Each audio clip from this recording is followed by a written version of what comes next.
All right. Good morning. Happy November, everybody. George is going to kick it off for us this morning. Before George does, I'm going to kindly ask that anybody who's not speaking, please mute.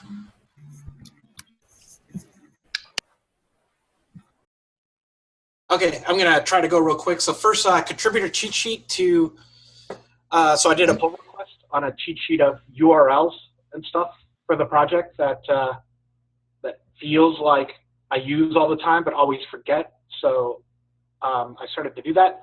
Any feedback on that would be great. It's currently my personal namespace. So I was thinking it would be great to put it someplace, which leads to my second topic, which is the contributor guide. I posted the link in Slack as well. So what Paris did last meeting is she took all of the markdown files in the /community repo and shoved them into one big document, with the idea being, hey, this would be a good start for a contributor guide. And we could put things like the contributor cheat sheet in there, the developer guide that people are working on, put it in there and kind of just redo the whole thing to be awesome. Because a lot of it is like organic and way too many files. So the good news is, well, the first bad news is when we imported everything, it was 65 pages of documentation. And then the first bit of good news is just by restructuring it and reorganized, we cut it down 10 pages. So it was around 55 pages. The bad news is we're still missing a lot of things that need to be written. So what I've done here, if you, we don't have to run through it through the meeting or whatever, but if you hit the sidebar so you can see the outline on the side, please don't judge the content because it's basically copy and paste of what's in GitHub, and a lot of it repeats unnecessarily and things like that. George, you might need to update the sharing settings. I don't think Elsie had access. Yeah. Oh, okay. All right. Let me. Oh, it's a google.com link. I think this is Paris's original thing. So I can just share it with Contribax and that works, right? I'm sharing it right now. Yeah, Okay. sharing with Contribax or Kubernetes dev should work. Well, Got it. Makes most sense. Yeah, so what I did is we had a bunch of stuff, and I wrote a table of contents of what I think it should look like, and the docs team would like to keep us like less than 7 major topics, so I picked 4. Welcome, before you get started, contributing, and your first contribution. So there's like a skeleton there on the side. So I just kind of picked these. I didn't really like it. I looked at different contributor guides from different organizations, and I kind of just picked them with an idea of just saying, hey, if everyone can kind of agree what the outline is, you can see like where we're missing stuff and what parts need to be rewritten and things like that. So I'm really looking for a lot of feedback on this. I was very, very aggressive with the cutting of some of the stuff we have. A lot of the documentation that's sitting in GitHub like repeats itself unnecessarily because it's spread all over the place. So I'm kind of going from an angle of, hey, we should list things once and then link to them as opposed to a bunch of little files. So if anyone has any questions, this is going to be like a long-term project that I'm just going to be working on. Any help here if you feel strongly about a section. I was talking about Ihor, about maybe him and I can work together on getting started to make that really solid and then move on to the next section. So just tossing it out there. That's all I have. Unless anyone has questions. So a couple quick questions. Do you have a timeline on this? Like when would you like to get it merged, or where is it going to live eventually, and when do you want it done approximately? So Paris and I were thinking beta by KubeCon. And I did start an issue on the website repo. Andrew Chen's actually the docs person that I've been working with on this on the side. I'll update the agenda with the issue. But he's well aware that this is coming. This is actually kind of ties hand in hand with their personas / user journeys project, because ultimately this will be feeding into what's going to be known as the code contributor. Obviously, we can tailor this to community contributors and, all of the above. But the main gist would be, essentially code contributing. Yeah. Also, Yeah, also, oh, sorry. Go ahead. yep. Also, just one note from me. So we had absolutely independent initiative since the beginning at CNCF. So my plan was to create a spreadsheet for the beginners, how to start contributing for Kubernetes and so on, that we can lately expand for other CNCF projects. And it has happened that this initiative came live exactly in the same time when George and Paris have their initiative for getting Kubernetes cheat sheet and contributor guide. So we've been speaking with George about that and would like to align both these initiatives together. Yeah, just a brief update from me. So I'll come back with the spreadsheet a bit later, and I'd like all of us to make it useful for the entire community. Yeah. Also, I think the biggest change is, I hope this isn't controversial, but is everyone okay with us having this be like Kubernetes.io facing as opposed to a bunch of links in Markdown and GitHub? I mean, that doesn't sound controversial, but I don't know. I figure. It's not a problem from my standpoint. I'm new to this group, but I'll provide a developer perspective. I don't look in Kubernetes.io as a developer. I'm on GitHub. Sure. Well, the source will live in GitHub still. So right, but I think we have tons of new contributors that hit Kubernetes.io though. And the survey that I just did, and I can show everybody the TLDR in 1 second when I'm up, but the survey that I said at least 20% of surveyed, which was 20 people because we had about 110 survey respondents, all said that GitHub was not an appropriate place to house contributor docs when all the rest of the docs are on Kubernetes.io. I think it's a fantastic landing page and demonstrates curation. The GitHub, like right now, is like a code word for the overgrown garden with weeds upon weeds of old, outdated docs, and also a site named GitHub that has Markdown files. And Kubernetes.io is sort of code for a website that most people think of when they go to Kubernetes for the first time, and also a place that has tech writers and doc maintainers and a slightly more active group of people maintaining it. So I don't have a strong preference on which place. I have a strong preference that we actually prune away all the needless stuff. Going from 65 pages of content to 10 sounds friggin' great.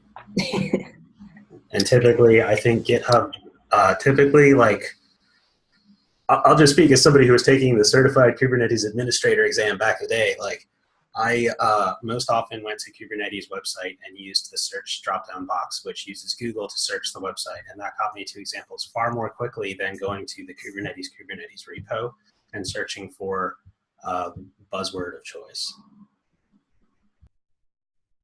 And this is not to necessarily replace the contributing markdown file that would be in the repo. I mean, the repo would ultimately link to these docs. So it's not like we're cleaning house completely of all contributing docs within the said repo. It's just displaying it in a more forward-facing manner to the all of the public, and not just people who go to GitHub for their their kind of first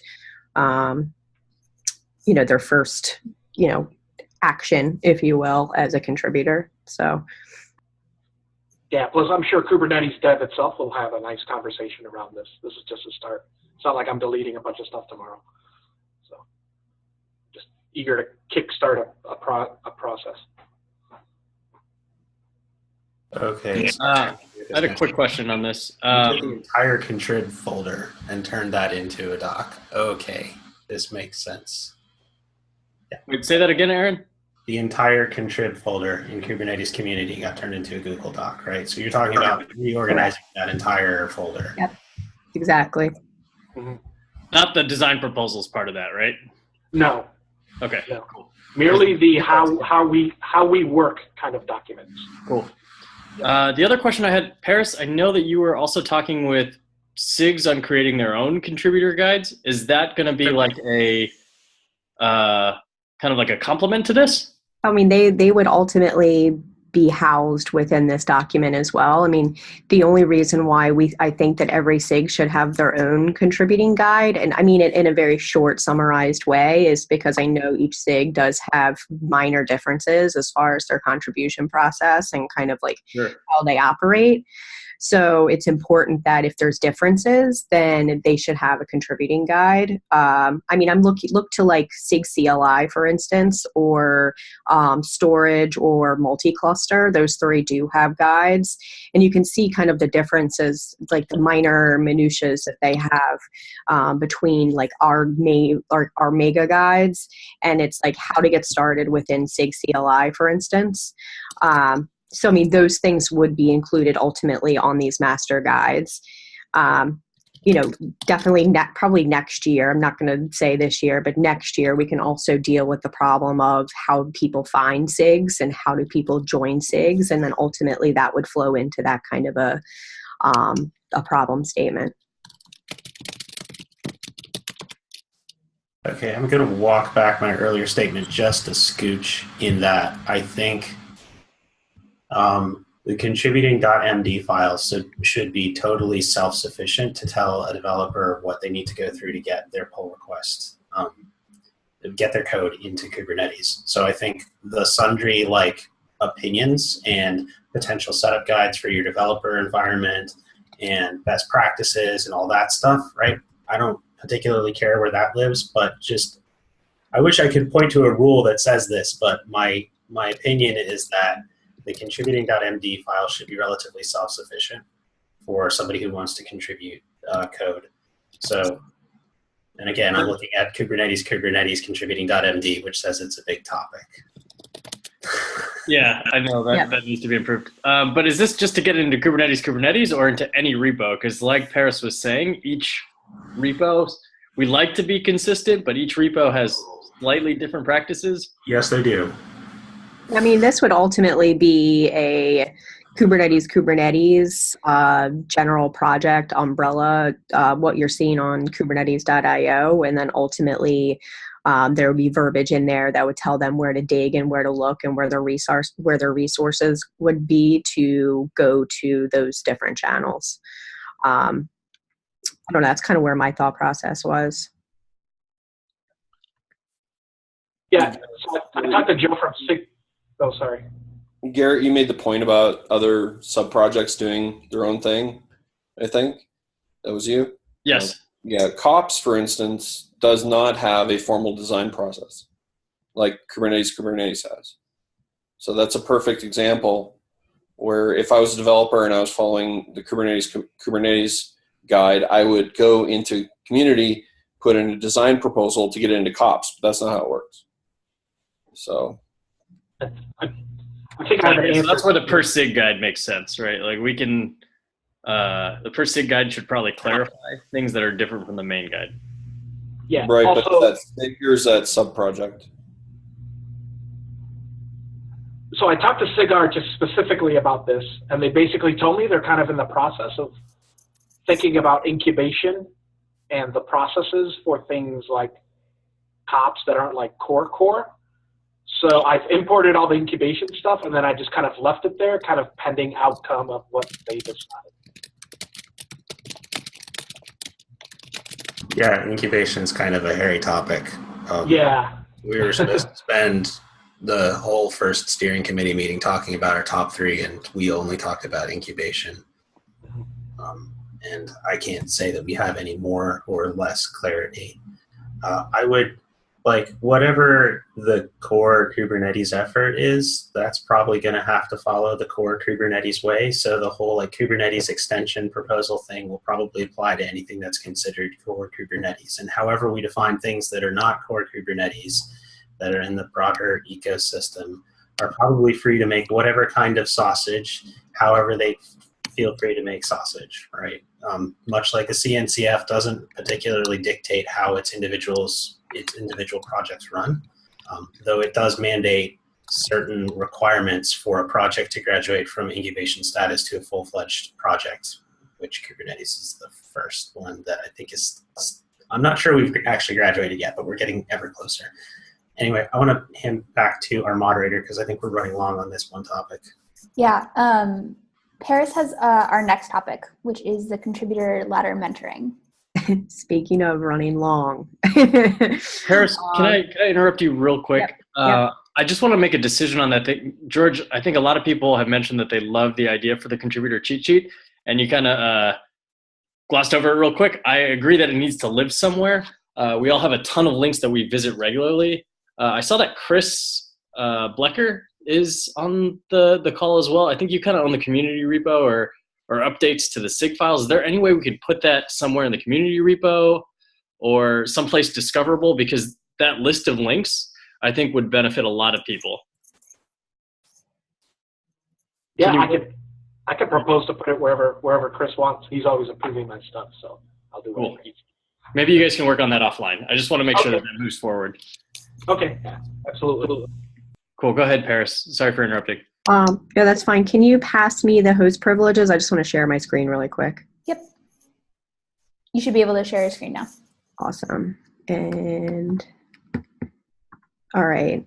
So this is a deck that I've put together that will ultimately talk about mentor strategy.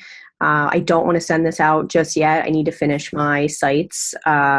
I have a reference doc in the back, so I just want to make sure that it's fully cited before I send it out. So Chris Love's also on the call too. He's been helping me with the mentor guidelines. We'll get to that in a second. But also Chris suggested that we name these mentors pilots. So I think that's a great idea. I don't know if anybody else has any decisions on that, but we can talk about that after. That's the warm and fluffy. So really briefly, we did get inspirations from many programs. This is not a template. The many program logos are right there. I'm also going to breeze through these slides, by the way, because it's 20 of them and I only have a couple minutes. So obviously our goals are to create a pipeline of quality contributors with this mentor piece that includes all levels of the contributor funnel, including diversity aspects. What I'm thinking is that we need a multi-tier mentoring strategy to take all of those goals into consideration. The largest strategy, the foundational strategy, which would be group mentoring, and that's what I discussed last week. Not too many open source projects do group mentoring, but in the inspiration slide, a couple of other projects and other like boot camp types like the ADA initiative and things like that have to great success. And I've done a lot of research on group mentoring and the power of group mentoring, and some of that's in the resource list on the back. But cohort tracks, event-based contributor activities, contributor office hours, and potential classes, and and also outreachy. So what is group mentoring? This is ultimately going to be a class of individuals who all have the same goal in mind, goal being to get to that next level, whatever that next level is, and also include multiple pilots. And again, pilot being mentor here, not necessarily like beta test or anything like that.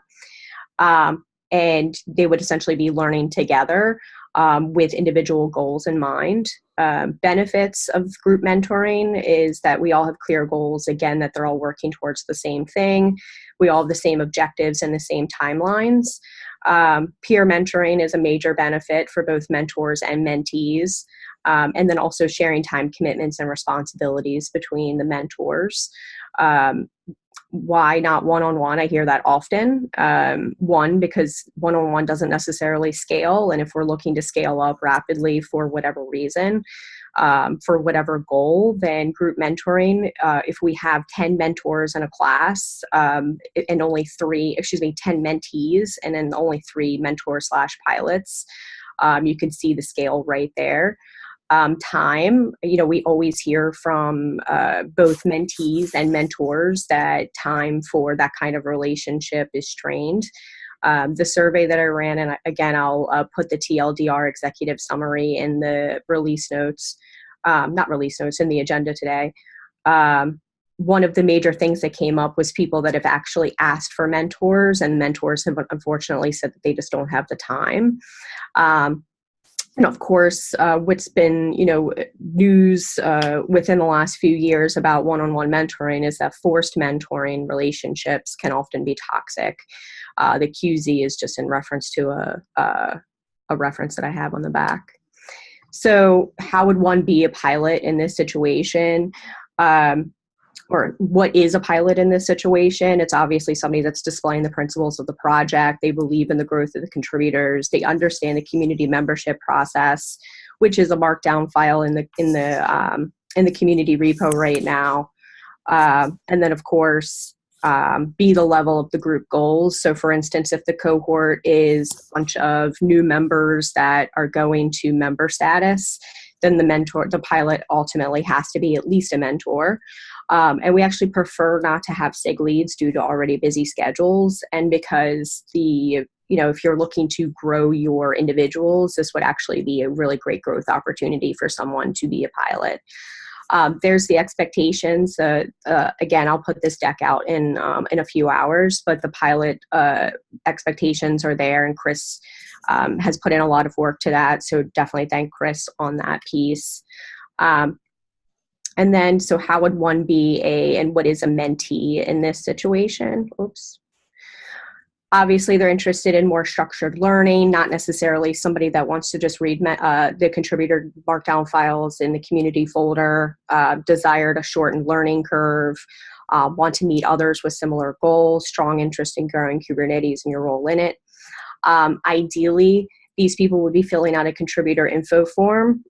This is where the cool part kind of comes into play, because we don't have one currently, and this would be declaring intent of why you are contributing to the project. Obviously optional as well. So no, we're not going to force down people's throats that, yes, you have to fill out this form in order to contribute. This is really just a how can we help you and help us type of form.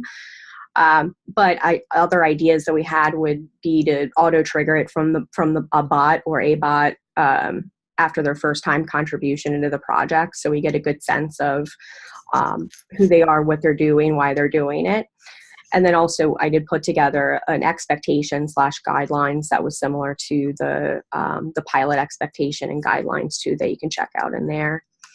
And then ideal process. As you can tell, I like emojis. Ideal process is this crazy looking thing. So to the left, this is kind of like a half done slide too, so I apologize. To the left, what you see is the mentee piece. To the right, you see the mentor piece.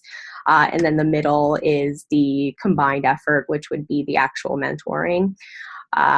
So this would be a period of 3 months. 3 months, why? Because in order to get from I believe member to reviewer, reviewer to approver, you have to be in good standing for at least 3 months.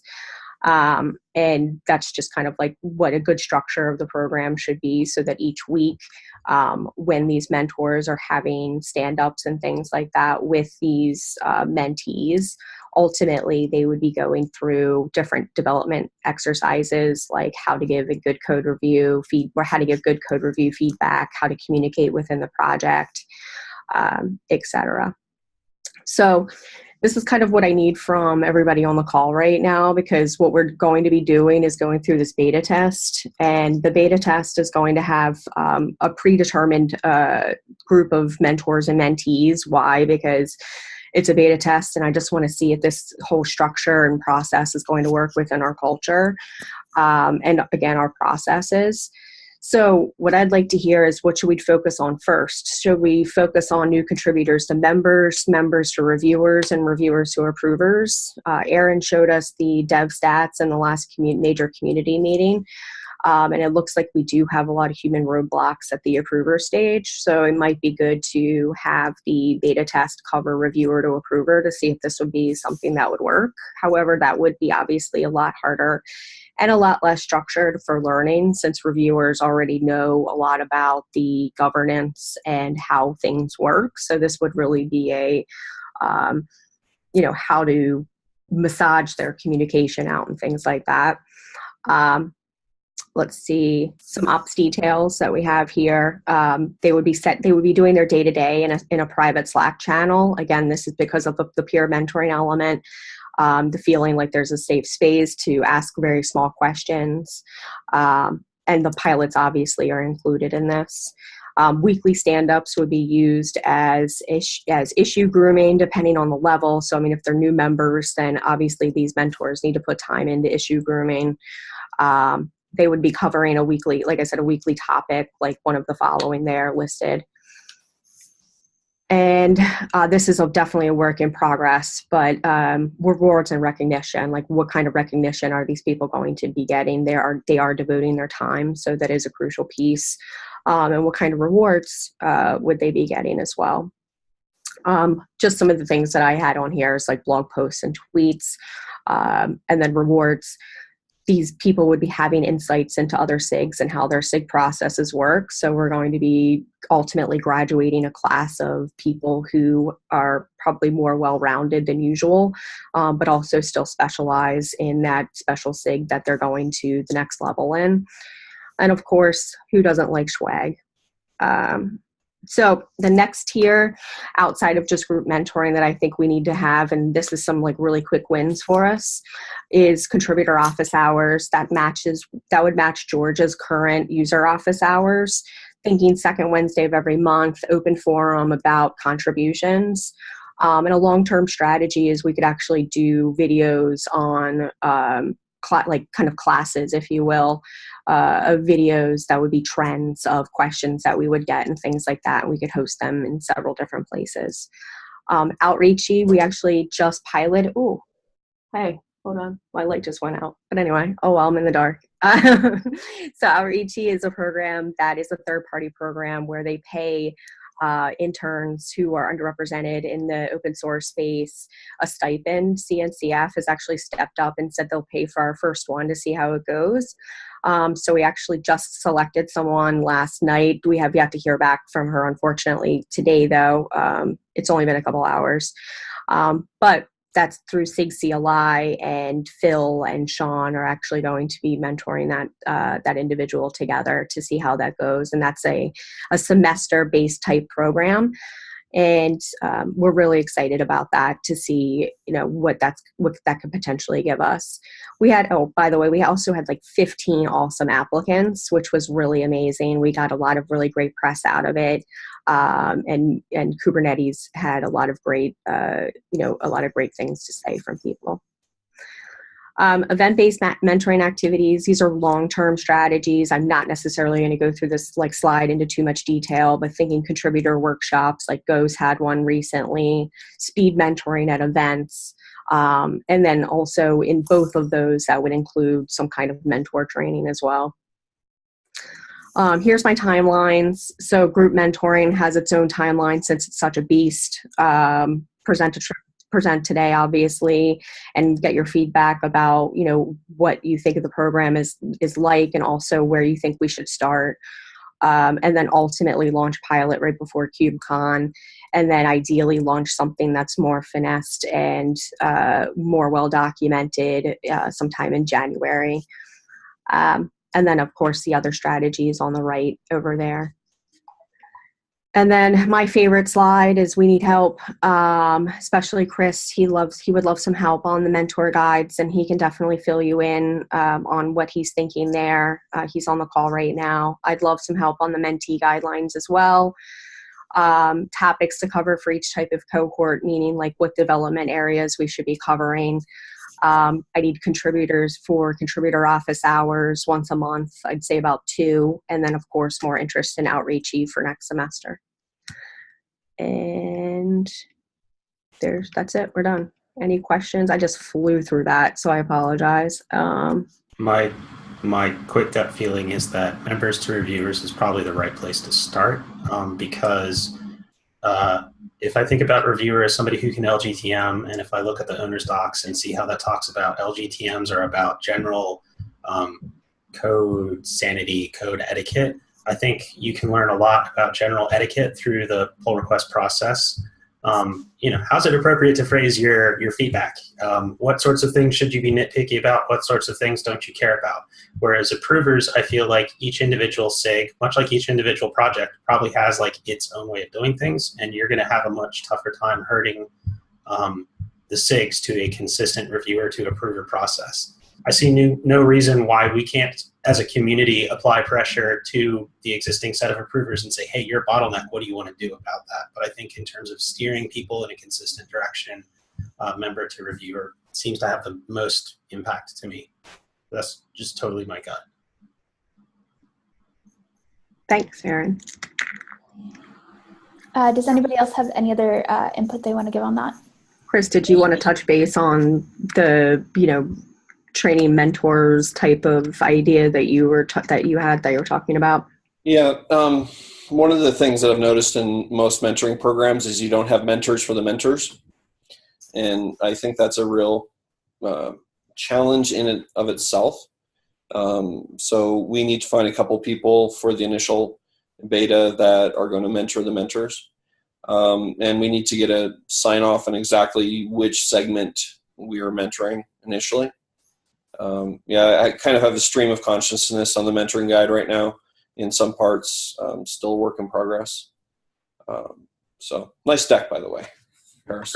Like it. Thanks, Chris. All right. Oh my gosh, I can't believe I did that in. I talked so fast. I'm so sorry.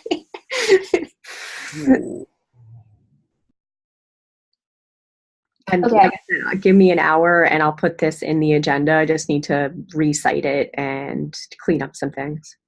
Beautiful. Okay. Thank you, Paris. Next on the agenda, Garrett, did you want to talk about design docs really quick? Yes, I'll move to that. I don't think Ben's here, and I'm not sure what his script was for. So I'll follow up with him offline about that. But regarding design docs, just a couple things. We did a reorg of the design proposals directory. I know it broke a lot of links to it, but I think it will help improve both finding reviewers in the future, since we now have owners files in each of the SIG directories. Thanks, Chris.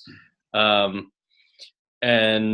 it'll also help new contributors kind of organize themselves and see where things live. I know I was having some trouble finding design docs, so we organized that, but I sent out a PSA yesterday. I made this as a note to myself earlier, to Kubernetes dev, just so they're clear on where they should live, because I found some design docs in like random SIG directories in community as well. Additionally, another topic that came up on the mailing list was from David Oppenheimer, who asked about subscribing to a repo but only getting certain updates. So community gets a number of PRs that are like fix syntax errors or fix misspellings or grammatical errors, or these little things. But I think the meat of the work really comes in the design proposals. And a lot of people are just interested in following the design proposals and understanding the discussions going around there. So his question was, how can I get more targeted updates, just updates around design proposals? And he had some suggestions, I think, that he sent out last night or this morning. I don't know if Ihor's on the call. Ihor might have. I have some suggestions as well. I just haven't bothered to respond to the email. But Why don't you put them in here and I'll respond to the email, or you can, either way. Yeah. My number one concern is I want to make sure we're not optimizing for a select group of individuals. So I would love to better understand how widespread this problem is. Number two, I believe that we have many different GitHub teams that have the word design proposals or proposals tacked on to the end of them, so that people who are interested in the design proposals that pertain to a certain SIG can add themselves to that GitHub team, or they can filter emails that are sent as a notification to that GitHub team, which I think helps some people who have email-based workflows, but I'd love to hear more information about how people who have email-based GitHub workflows use all of that stuff. Number three, that we don't have the feature in place today. It kind of stalled out about 6 months ago. There is literally code in place to add labels entries to owners files so that pull requests that touch certain directories could automatically be labeled with whatever happens to be specified in an owners file. The idea being if a pull request touches something in a directory that's clearly owned by API machinery, then you could automatically label the pull request with SIG API machinery. That never got turned on. It got stuck in a quagmire somewhere, and if you're interested in pushing that forward, I can point you to the right place to help out there. It's not presently on SIG Testing's roadmap, but we're in the midst of porting the owner's file parsing and handling over to Prow, so we'll get to the point where these benefits can be rolled out more quickly across more repos with less effort as we move forward. Awesome. Yeah, but my biggest, and then like maybe this is a sign that if there are people who are just interested in all the design proposals for all the things, maybe having these teams that each have design proposal on the end isn't actually the right thing. Like we have a GitHub team that's just for API reviews. Maybe we should have a GitHub team that's just for design proposals, and maybe that fragmentation isn't working. Like DevStats kind of shows that it's not a frequently used category, but I'm still digging around. I agree, but maybe that's a cultural issue and people aren't aware of like a workflow that could exist because a lot of people might be having this issue and that could be the solution. The problem is it requires the author of the design proposal to do work. Like they are required to tag a team like at API Machinery Design Proposals or something like that, which is easy to forget. So I like the auto labeling idea. Just without putting too much thought into it, that sounds like a great idea that might solve the problem. Why can't we create a separate repo for design proposals and everybody who is interested in design proposals can subscribe to this repo, not be spent from Is the this what the community? Kubernetes enhancement, or is this what KEPs do? I thought KEPs were sort of supposed to be the way design proposals work going forward, but I literally don't. I haven't attended SIG architecture. Nobody's broadcast to me what KEPs are and how they work yet, so I don't know. I can speak to it if need be. Yeah, please. I'm also interested, sir. Yeah, let me put this here. Okay. Sorry. So yeah, that is the way proposals are supposed to be put forward. There's a PR out there that has all the description of how this is supposed to work. I'll look it up and maybe I can post it in the SIG, the Slack channel for the SIG, so we can look it over. But yeah, essentially, it's a repo entry for each SIG that basically has a proposal.md, and then that breaks down to issues in each release. So basically, you have KEP as a giant deliverable bit of stuff at more of a general layer, and then when it comes to implementation, each release milestone will have a series of issues that break out or chip off specific bits of the KEP that will be worked, and then those issues are actually what get worked for the release increment. Does that make sense? I got distracted, but I heard that there's a doc out there, and and I can watch this recording later. I'm so sorry, Jace, but thank you for the answer. Hopefully other people got value out of that. Bottom line, KEP is just simply a design and proposal document with metadata attached to it. And it'll be organized by SIG. That's nothing more. And then it breaks down to issues. And issues are the things that get worked in a release. Okay. Cool.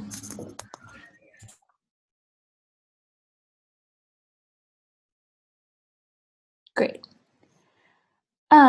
Next topic. Did somebody want to speak to really quickly the suggested member script? Garrett, you are on mute. Nice. How could you tell that? You could just see that I was talking. Yeah, I use the Brady Bunch mode. So. Nice. So I think that's Ben from SIG Testing. So maybe we can follow up with him offline. Or Erin, you can talk to him about that. I think, like, real briefly, it's supposed to sort of find people who've been making contributions to Kubernetes, but who aren't actually members or collaborators yet. And so it's a good way of finding people to nominate to be members. But back to sort of Paris's, like, which tier of the ladder should we focus on? I think that script could really maybe just solve that first problem, because I have personally found that the barrier to membership is pretty low. We're a pretty accepting community.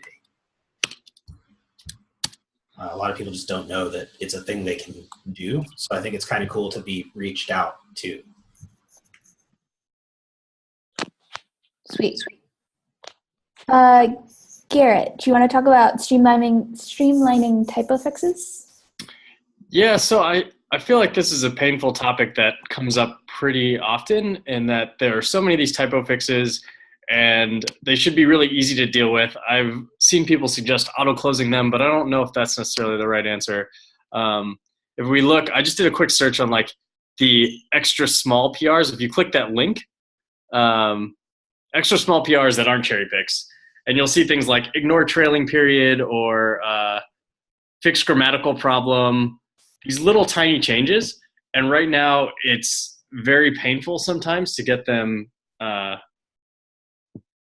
fixed. Someone sent me an email just asking if Contribex can start to think about ways to improve this. I'm not sure what the answer is. I know that we can probably work on the approve no issue thing.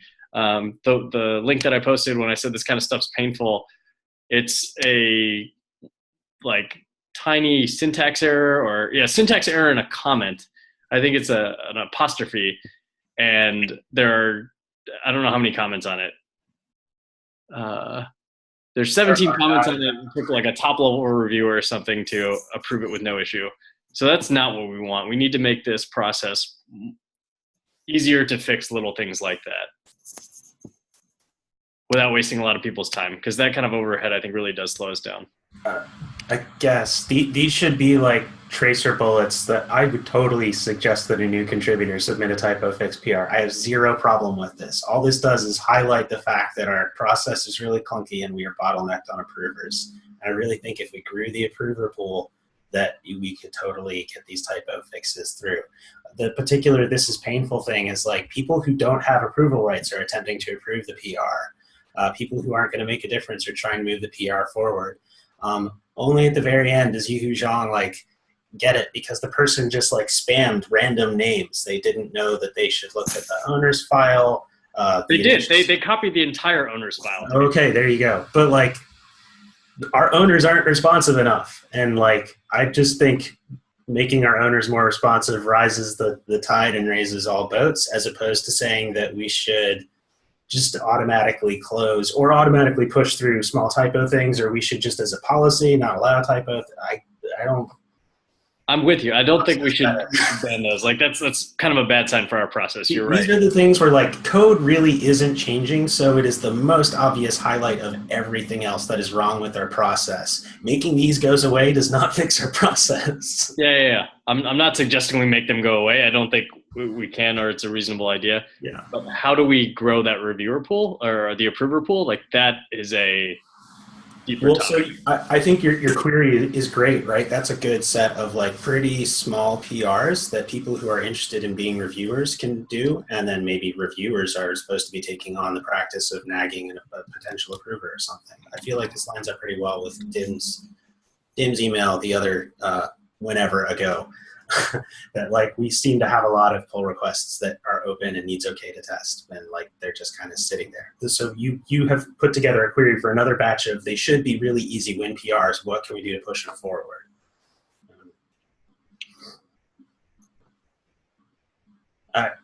Okay. George, hand raised. Yeah. On the flip side, however, I did approve a bunch of like really trivial ones, and it took a bunch of time. So while I was doing, Gary, last week you had me go through contributing.md to make sure that like the links were broken and stuff.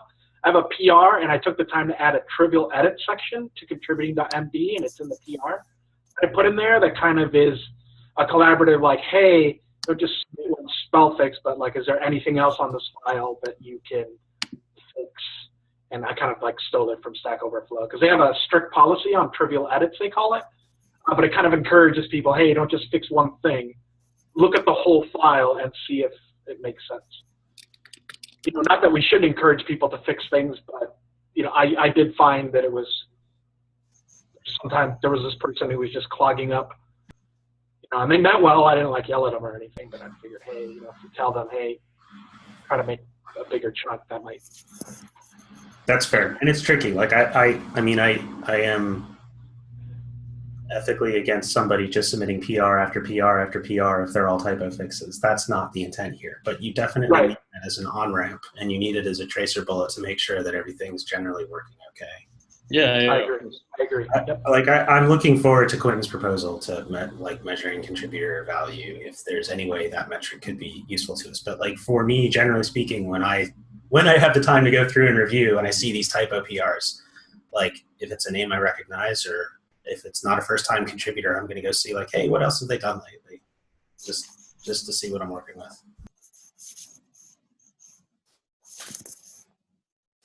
Okay, talking about Quentin's measuring contributor value, let's do the follow-up to that.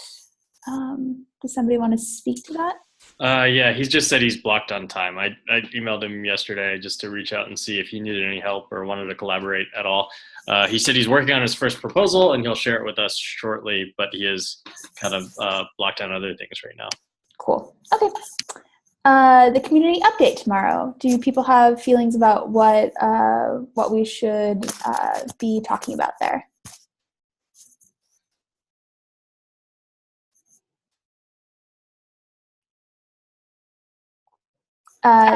Should we do a status update on our goals for 1.9? Do people have strong feelings one way or another? I was going to ask what were you planning on presenting? So I was thinking of the mentorship program, some of the bug fixes. I think, so I missed the community meeting last week. Erin, it sounds like you and Brian got a chance to show off dev stats already. Is that right? Yeah, and I really apologize for stealing the thunder there, but like we had the room for it and he was talking a lot about the prover stuff. But I think like I would really encourage you to put it in front of people's faces again. So I have a couple entries down at the bottom of the meeting notes here on DevStats where I'm trying to demonstrate that, look, if you open an issue in DevStats, they actually respond and do stuff. Like there was a PR's age dashboard, but there wasn't an issues age dashboard. And now there is, because I asked for it. So stuff like that. And I think George had a question about like, hey, how can SIGs actually use this in an actionable way? I personally haven't had much time to go through and discover and look for news stories or new actionable insights. If you have time, I think like more time showing charts and pretty graphs and trying to tell stories next to it always starts interesting discussion, which sometimes can follow through into action later. I was going to say maybe we should talk about DevStats and how we should and what we should be presenting to the community meeting on a weekly basis. Like what exact? When you, so this is Matt, I'm going to pipe up here. I've been quiet for the most part. When you talk about DevStats, can you please, because I know that the data came from OpenStack, and a lot of folks don't know. And so when I started looking at things like company velocities, I realized that a bunch of people who are feeding into that are at other companies now. The data is not up to date as far as where it came from with GitDM. Okay, I can continue to do that. We need to harp on it everywhere with directions on how they can update it. Okay. Because otherwise it's not useful data when it comes to company names. Right. But I think this group is, personally, I think this group is way more interested in all of the dashboards that do not have companies on their name. So like PR's age, issues age, the time dashboard that shows how long it takes to get issues merged through the different, pull requests merged through the different phases. I'm not saying that's a valid thing. I'm not sure this is the SIG to own it. We're happy to like broadcast it, but Eeyore maybe might be the more appropriate person since he's a representative. I think the CNCF would care a lot more about which companies are accurately being represented across all the projects that CNCF owns, not just Kubernetes. Yeah, that's correct. So if you see any incorrect data again in your company affiliation or somebody else's company affiliation at the moment, so feel free to submit a PR to GitDM repo on the CNCF organization on GitHub. There are two lists. One of them is company developers list and developer affiliations list. So please review them, and if you see any inconsistency, we are open to your PRs and will immediately merge them. All the links are in our chat, so if somebody can add them to the meeting notes, I'll be really appreciated. And Garrett, if you can mention that I'm working on a contributor guide, but don't link to it yet, because I'm not quite ready to have it mobbed with feedback yet until I get it in some sort of reasonable shape. Yeah, so I was just going to mention that. Okay, so you don't want, how much feedback do you want then? So you said you wanted feedback ahead of KubeCon. Yeah, so mostly about the outline. Mostly I'm more interested in who's interested in working on this versus, hey, go through the entire document line by line. Like, who cares about this strongly? And then we can walk through, in a separate call and walk through it. Can I present the outline? Oh, yeah, that'd be great. Yeah, that's fine. Yeah. Cool. And if people hate it, then we must be doing something right. All right. That'll encourage them to contribute. Sure. Okay. Yeah, you can also point them to the issue if you want. Chat there. Cool. Maybe you can link to the issue. Paris, can you add the link there? Yeah, the link's in the agenda. Oh, okay, awesome. Thank you so much. Yeah. Okay. Erin, you did mention dev stats. Did you hit everything that you wanted to, or did you want to talk about that a little bit more? So there's one, just the bigger dev stats thing is, I don't know who, if anybody in this group owns metrics, but like CNCF did a great thing by putting this thing together. I find it to be fascinating, but the amount of time I can actually dedicate to exploring it and asking, like, what are the actionable things I can come up with from this, turns out to be far less than I had hoped. I tend to scroll around on a bunch of different, like, steering committee related things. At times when I can, I'm trying to come to DevStats with the question, how, like, if I have a question about what would make things better, how can I use DevStats to see where we're at today? And if I can't do that, can I ask them to fill that gap? That's what caused the Issues H dashboard. One of the things that confuses me most is that oftentimes many of the dashboards have repository groups like API or project infra, things like that, or apps, and I don't actually know what repo belongs in which group. So I asked about this, and they're like, oh yeah, it's in this SQL file. That doesn't, I'd love to find a way, I don't know Grafana well enough, but I'd love to find a way to highlight that more. My hope and dream was that you could have alternate dropdowns, like one for just all the repositories and one for groupings. And the groupings could, like, select into the repositories. But I don't, having taken a look at the data more, that doesn't quite make sense. So, like, maybe it's just me. Like, maybe it's actually not useful to see things on a per repository basis, but then maybe, like, the groupings aren't quite right. Because, for example, kubectl is grouped under apps right now, which I don't think makes a lot of sense. And there are a couple, like, Kubernetes versus Kubernetes incubator repos spread across these groupings where I might want to see it broken up by org. So, like, my meta thing is really calling out to people to please, like, use this, please think about this. Brian Grant sent out multiple docs through this group, the, like, project health dashboard thing, and there's an email sometime at the beginning of this year that was about, like, what are the metrics we want. When we think about trying to improve our situation, how can we use DevStats to measure this and move this forward? I haven't looked at it lately, but, like, does it, I don't know if it answers the question, like, do we have overloaded particular individuals who are overloaded for review? Do we have particular individuals who are taking way too long to review the PRs that they're assigned to? Questions like these. Like, the tool is here now. It's not perfect. I think there's a lot of iteration required, and if anybody has the time to help iterate on it, please do so, because I think it's great. Okay. So the thing I was going to chase when I found the bug was the quote-unquote make it easier for SIGs, but it's too big of a topic, so I'm planning on talking with the guy at KubeCon, because it's like a complicated thing. But I was thinking if we're going to be breaking things down, then making it useful for SIGs individually would be, like, I think, help us slice through the data in different ways as opposed to. Yeah, I think one thing that's lacking from a couple different dashboards, for example, is some of them don't slice by SIG. Some do, some don't. That would be helpful, because if you guys remember the, what was it, Sappho or whatever a while back that showed the open issue counts and the open PR counts by SIG, we lack that equivalent for PRs anyway. That kind of lines up nicely with the question Dims was asking about whether we want to consistently apply SIG labels to PRs the same way we do to issues, but that's off topic. But anyway, yeah, just like that sort of stuff. Even if it's like additional facets you want to filter by, that all would be just super helpful. And I'm trying to like just use the issues thing to raise the questions, since that seems to be channels of engagement. I want to move on real quick since we're running low on time. I wanted to talk briefly about owners. I alluded to it earlier. The owners files that are used in Kubernetes, and many other repos are consumed by Munch GitHub. We are moving to have them instead be consumed by Prow. The reason we are doing this is because you have to deploy a separate Munch GitHub instance for each repository that you want to have it do stuff for. Prow instead can be pointed at multiple organizations and all repositories within those organizations. It can also be customized on a per repo basis. So we moved the owner file parsing code, or we've like copied whatever, the owner file parsing code into Prow.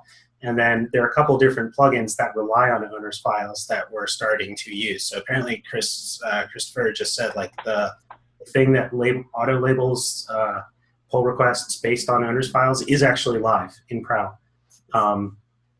The approval handler that Munch GitHub uses, so that comment that's like, here's the owner's files that your PR touches, and here are the people that need to approve your PR because of that. We've got that as a Prow plugin. It is active and turned on in testing from now. If we are happy with it, we will let the community know, and we will plan on rolling that out to other repos. Once we do that, it's the other big one would be Blunderbuss, the one that like assigns people based on who's in the owner's files to pull requests. Once we do that, we can turn on randomly assigning people in pretty much any repo that has an owner's file.